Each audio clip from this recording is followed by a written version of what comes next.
Les pré-workouts font partie intégrante de l'industrie grandissante du fitness. Ces poudres censées améliorer la performance sportive se présentent dans des emballages attrayants. Couleurs chamarrées, noms évocateurs, voire provocateurs. On les achète limite plus pour leur aura, leur design, leur légende parfois, que vraiment leurs ingrédients. Un peu comme si c'était des cartes Pokémon à collectionner. Seul problème, l'immense majorité, c'est de l'arnaque. Si on observe la littérature scientifique et qu'on va du côté des études non sponsorisées par les producteurs de suppléments, il y en a un certain nombre pointant du doigt les pré-workouts. Ça serait pas vraiment efficace. On a une encore toute récente qui comparait des groupes de femmes essayant de faire leur maximum de répétitions au développé couché ou à la leg press. Un groupe avait un placebo, un groupe avait une forte dose de caféine, le troisième un pré-workout et le dernier une demi-dose du pré-workout. Dans le pré-workout, il y avait beaucoup de choses. Voici la liste des ingrédients. C'est pas du tout une formulation avec juste 2-3 trucs sous-dosés. Là, c'est carré. Au final, aucune différence entre aucun des groupes. Ça s'observe dans un certain nombre d'études, mais qu'est-ce qui pourrait expliquer cela? Les pré-workouts ne seraient-ils que du vent? L'objectif des pré-workouts est d'améliorer la performance sportive de manière ponctuelle pour sa séance. Nous sommes juste avant d'y aller. Un ingrédient qu'on retrouve dans la plupart des formulations, c'est évidemment la caféine. C'est certainement le supplément qui aura le plus d'impact à court terme sur votre performance et dont les sources scientifiques sont les plus robustes pour appuyer son efficacité. C'est un antagoniste des récepteurs d'adénosine. Ça va diminuer la sensation de fatigue, peut augmenter également le rythme cardiaque, la concentration. Ces bienfaits seront surtout mentaux. Les études ont pu montrer que en prendre en soi, ça va pas forcément augmenter votre force, plutôt libérer votre potentiel de force. Si vous êtes moins fatigué et vous pouvez forcer plus, vous êtes plus concentré sur la tâche. La dose habituelle est d'entre 3 et 6 mg par kilo de poids de corps. Au-delà de 6 mg, les effets négatifs commencent à supplanter les positifs. Mais malheureusement, dans la plupart des cas, la caféine sera le seul agent qui aura un véritable effet car ils sont tout simplement sous-dosés. Donc c'est important de connaître les dosages effectifs des différents agents qui les composent parce que sinon tout ce que vous faites c'est acheter de la caféine à prix d'or. Premier ingrédient qu'on retrouve fréquemment c'est l'arginine, donc c'est un acide aminé dont le but va être d'augmenter la dilatation des vaisseaux sanguins. Ça va jouer sur l'azote augmenté, le flux sanguin, la taille de vos veines. Du coup, en théorie,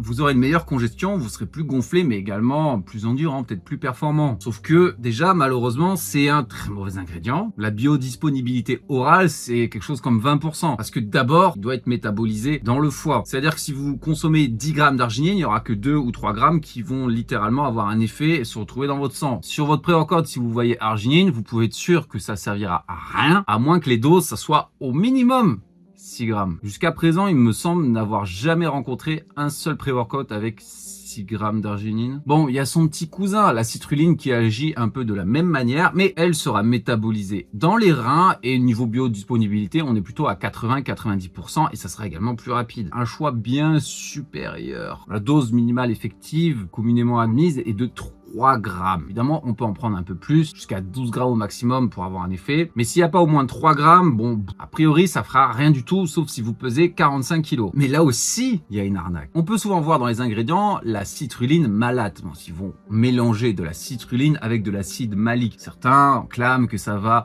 améliorer les effets. Pas du tout. Demandez à n'importe quel fabricant honnête. Il vous le confirmera, la citrulline, ça coûte cher. Dans l'état de nature, c'est compliqué à trouver. Il y en a par exemple dans les pastèques, mais il faudrait en manger des kilos pour avoir une dose effective. Citrulline, ça coûte cher. L'acide malique, ça coûte que dalle. Donc c'est une délicieuse manière de couper, un peu comme le ferait un trafiquant avec sa drogue. Donc là, il y a aussi plusieurs versions de citrulline malate. On a soit moitié-moitié ou 2 pour 1, donc 2 fois plus de citrulline que d'acide malique. Ça sera précisé derrière l'emballage, mais voilà, si c'est moitié-moitié, il faudra au moins 6 grammes de citrulline malate, sinon 4,5 grammes si c'est 2 pour 1. Vous pouvez voir des fois sur les paquets 3 grammes de citrulline malate, vous dites yes, en fait pas du tout. Ensuite, la bétaïne qui est, je pense, après la caféine, un des produits les plus prometteurs, mais vous emballez pas parce que c'est juste que les autres sont tellement merdiques que celui-ci sort à peine du lot. Niveau science, c'est très mixte, il y a des études qui ont vu aucune différence, certains qui ont pu voir une légère amélioration, par exemple des sauts verticaux. Ça peut avoir un effet, voilà, mais c'est quand même moins efficace que la créatine par exemple. Ça peut être intéressant parce que ça va jouer sur des fonctions différentes que la plupart des autres produits qu'on consomme en supplément, augmentation de la mTOR, de la IGF-1, de la lipolyse. Mais là encore, les études scientifiques s'accordent à ce qu'il faudrait en consommer plutôt 2 à 3 grammes par jour pour vraiment en tirer les bénéfices. Donc sous votre Pré-workout, peut-être il y a une probabilité, si c'est bien dosé, qu'il y a une bonne grosse dose, d'avoir un tout petit effet sur le moment, mais ça s'arrêtera là. Autre ingrédient extrêmement courant, c'est la bêta-alanine qui a des applications, des potentiels très intéressants. Ça va diminuer l'acidose musculaire, donc potentiellement on pourrait faire plus de répétitions, être plus endurant, et ça a été prouvé scientifiquement, ça marche. Idéal pour un pré-workout, n'est-ce pas? Seul bémol, c'est comme la créatine, là encore, il faut atteindre une dose de saturation de l'organisme. Selon le fabricant, il faudrait au minimum accumuler 90 grammes de bêta-alanine sur un mois. Selon les études, la dose médiane, c'était d'environ 145 grammes assimilés sur un mois. Donc vous comprenez bien que prendre votre pré-workout une fois de temps en temps, il y a 3 grammes de bêta-alanine, ça fera rien du tout. Enfin, non, c'est faux. Il y a un autre effet. La bêta-alanine, ça va créer des paresthésies, des picotements sur votre corps, sur votre visage, vos mains, parfois même vos trous du cul. Et du coup, ça va avoir un effet placebo très fort. On a vraiment l'impression qu'il y a quelque chose qui se passe. C'est pour ça aussi qu'il y en a certains, d'ailleurs comme dans le pré-workout de l'étude, qui mettent du poivre. Ça pique, ça fait mal, c'est ça marche, c'est trop bien. Mais d'ailleurs, la douleur, les signaux de picotement ou que ça pique, etc. La douleur, ça va faire monter le cortisol, ça va faire monter l'adrénaline. Donc, vous serez peut-être légèrement plus efficace sur la performance. Hein. C'est normal. Par exemple, quelqu'un vous met une patate, forcément, votre corps, vous allez recevoir des gros signaux de douleur. Il veut survivre. Il se dit, merde, je suis en train de me faire attaquer. Boum, on envoie l'adrénaline. Parce que là, il faut soit qu'on se barre, soit qu'on se batte. C'est surtout pour ça qu'ils vous le mettent. Mais là encore, si c'est moins de 3 grammes, on va également trouver tout un tas de vitamines, de minéraux, même des acides aminés comme les BCA, dans un certain nombre de formulations, mais déjà ça fera strictement rien sur votre performance. Type d'études ont confirmé que les vitamines sur le court terme, voire même sur le long terme, ça changeait strictement rien. Ils ont fait une étude par exemple sur des athlètes de haut niveau, s'ils prenaient des multivitamines ou pas. Ça changeait rien. Il n'y a que la vitamine D qui pourra avoir un effet, mais au contraire, ça pourrait même avoir un effet délétères si vous les prenez vraiment autour de l'entraînement. Il y a des interactions qui seront plutôt compromettantes sur le processus de récupération, d'inflammation ou même de vouloir créer de l'énergie sur le moment même. Ça sert plus à faire joli qu'autre chose. Hein. Comme ça, on a une belle longue liste de plein d'ingrédients. On doit se dire waouh, incroyable, tout ce qu'il y a là-dedans, ça doit être trop efficace. Non, c'est juste, ça coûte que dalle. Mettre un petit peu de vitamine, ça fait joli, mais ça vous apportera grosso modo à rien du tout. Un dernier ingrédient qu'on peut retrouver également fréquemment, ça va être la L-tyrosine. L-tyrosine. Là, c'est également un acide aminé qui va être précurseur de catécholamine comme la dopamine. Et la dopamine sera tard transformée en épinéphrine ou adrénaline. Cette dernière va augmenter le rythme cardiaque, la concentration, la vitesse de réaction, de concentration des muscles. Ça va vous rendre plus fort, hein, parce qu'à la base, ça sert, s'il y a un tigre qui vient, il faut avoir, boum, un boost d'énergie, soit pour le combattre, soit pour s'enfuir en courant. Il y a des formulations sans caféine qui existent de pré-workout, justement, pour les personnes qui sont sensibles et qui risquent de pas dormir après le soir. La L-tyrosine sera un bon choix. Il y aura également d'autres versions de tyrosine comme l'alpha-GPC qui aura des mécanismes différents pour passer la barrière encéphalique, probablement même peut-être un peu plus efficace. Et cette L-tyrosine est très prometteuse, par exemple pour la fatigue mentale ou d'autres choses comme ça. C'est utilisé dans des essais cliniques, mais encore une fois, les dosages, c'est 100 à 150 mg par kilo de poids de corps, donc 7 grammes par jour. Dans les pré-workouts, tu trouveras généralement 1 gramme. Idéalement, 2-3 grammes pour avoir un effet sur le court terme. Si vous voyez moins de 1 gramme, donc voilà, peut-être vous avez des pré-workouts chez vous, allez comparer les chiffres que j'ai dit à votre emballage. Vous risquez d'être déçu. Je vais juste prendre un exemple parce que c'est probablement un des pré-workouts les plus vendus au monde, les plus populaires et que tout le monde connaît. C'est le C4 de Cellucor. Regardons sa composition ensemble. Bon, tout un tas de vitamines et minéraux, etc. On s'en fiche, mais on a 1,5 g de créatine. Pas la peine de vous faire un dessin en soi, ça n'est pas suffisant. Après, pourquoi pas, les jours où vous prenez votre pré-workout, prenez moins de créatine pour avoir votre dose, mais en soi, 1,5 g, ça sera pas suffisant. 1,6 g de bêta-alanine, là aussi, c'est trop peu. 1 g de L-arginine, c'est 10 fois trop peu. Tyrosine, 200 mg, là encore, c'est 10 fois trop peu. Et 150 mg de caféine. Donc voilà, peut-être que si vous doublez la dose, les autres produits auront un tout petit effet, mais ce sera plus à mon avis les 300 mg de caféine dans le front qui vont faire quelque chose. Félicitations, vous venez d'acheter de la caféine ultra chère. Déjà, c'est très déprimant parce que si on regarde le marché, 80% facile, pré-workout, et même vous pourrez les regarder parmi les grandes marques françaises, de certains de vos influenceurs préférés, les dosages sont ridicule. Mais quand je dis ridicule, c'est même pas, allez, il y a un peu moins que la dose effective, donc si je suis petit et pas très lourd, ça passe. Non, non, des fois c'est 10 fois moins, 50 fois moins. C'est comme si vous aviez un mal de tête et que votre daronne vous ramène 100 mg de Doliprane. Ça va faire quoi ça? Pire que ça, on a également des études assez récentes qui ont pu montrer parfois que les pré-workouts pouvaient être moins efficaces que la caféine seule, car il pouvait y avoir des interférences entre certains ingrédients. On a une étude qui comparait la caféine à un pré-workout classique avec plein d'ingrédients différents et avait aucune différence.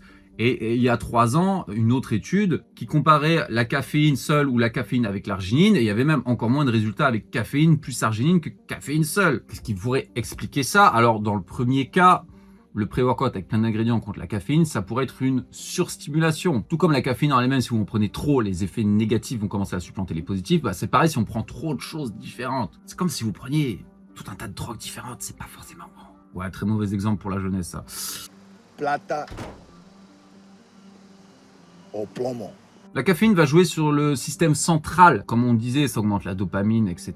Ça va exciter votre système nerveux, ça va diminuer la sensation de fatigue. À l'inverse, d'autres composés comme la bêta-alanine, la citrulline ou l'ergénine vont jouer sur le système périphérique, donc ce qu'il y a autour. Et le problème, c'est que si on active trop de mécanismes différents, si on en stimule trop à la fois dans le corps, on peut péter un câble. Trop de stimulation, des interférences, des choses qui vont pas forcément ensemble. Par exemple, la caféine, à faible dose, ça va être vasodilatateur, donc augmenter le volume des veines. Quand on en prend pour un pré-workout, on va prendre quand même une bonne dose. Donc ça va avoir l'effet inverse, ça sera vasoconstricteur, diminuer le volume des veines. Puis à côté, tu vas prendre de la citrulline ou de l'arginine qui vont augmenter la taille des veines. Les deux ne vont pas ensemble. Donc il peut y avoir clairement des rendements décroissants quand on prend trop de produits. Plus on en prend, moins c'est efficace. Ça sert à rien de prendre forcément une tonne de plein de trucs différents. Et ça serait ça ce qui serait passé dans le cas de la deuxième étude avec l'arginine. Les concentrations de plasma sanguin maximales de caféine, c'est une demi-heure, 45 minutes après la prise. Pour la citrulline, ce sera plutôt 1 heure après la prise. L'arginine, ça peut aller jusqu'à 90 minutes. Donc si vous prenez votre pré-workout juste avant de vous entraîner, la caféine, elle va taper en plein milieu. Ok, cool. Et votre arginine, elle commencera à faire effet, si vous en avez pris suffisamment, quand votre séance sera finie. Waouh, super. Donc, est-ce que je vous dis de ne pas prendre de pré-workout? Non. Parfois, ça m'est déjà arrivé d'en prendre. Employez une approche plus réfléchie et qui vous apporte plus de résultats. Donc déjà, première chose à faire, les dosages. Voyez que ça match avec les doses effectives, surtout, bon, voilà, par rapport à votre poids, pour que ça serve à quelque chose. Sinon, comme on l'a dit, quand il y a trop de merde, ça surcharge pour rien votre système. Donc déjà, si un ingrédient est là, mais qui n'est pas en dose effective, il ne devrait pas être là. Ensuite, que ce soit pour la caféine ou les pré-workouts, ça serait bon également de ne pas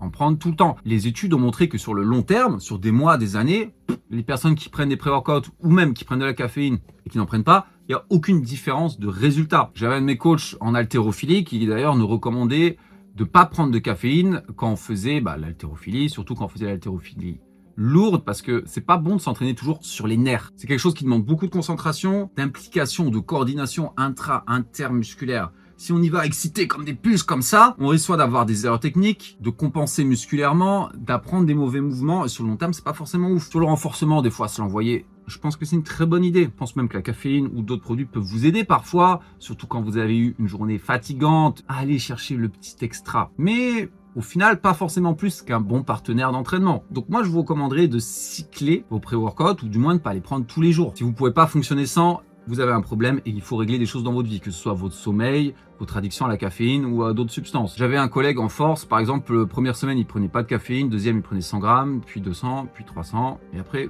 il faisait des cycles comme ça. Ça peut être une bonne option. Ou alors uniquement de la prendre, votre pré-workout, pour votre séance, soit la plus difficile, par exemple, ça pourrait être les jambes, ou soit sur les groupes musculaires que vous voulez le plus améliorer. Mais je vous le garantis d'expérience, moi j'en prends pour ainsi dire jamais ou quasiment jamais des pré-workouts. Si vous faites n'importe quoi avec, ça vous apportera plus de négatif que de positif au final, et c'est pas ça qu'on veut, on veut que ça nous aide. Donc voilà, dites-moi ce que vous avez pensé de cette vidéo en commentaire, n'hésitez pas à la liker, ça vous fera dépenser une calorie. Parlez-moi de vos pré-workouts préférés, ou au contraire, si il faut les jeter à la poubelle. Ça m'est déjà arrivé plein de fois que des gens me demandent mon avis sur tel ou tel pré-workout et qui se rendent compte qu'en fait ils avaient acheté de la merde. Si vous avez besoin de coaching personnalisé, de programmes personnalisés ou d'analyse morphologique, n'hésitez pas à me contacter directement sur mes réseaux ou sur mon site allperformance.fr. En attendant, je vous dis à la prochaine, et moi j'irai faire le dos avec simplement un peu de café.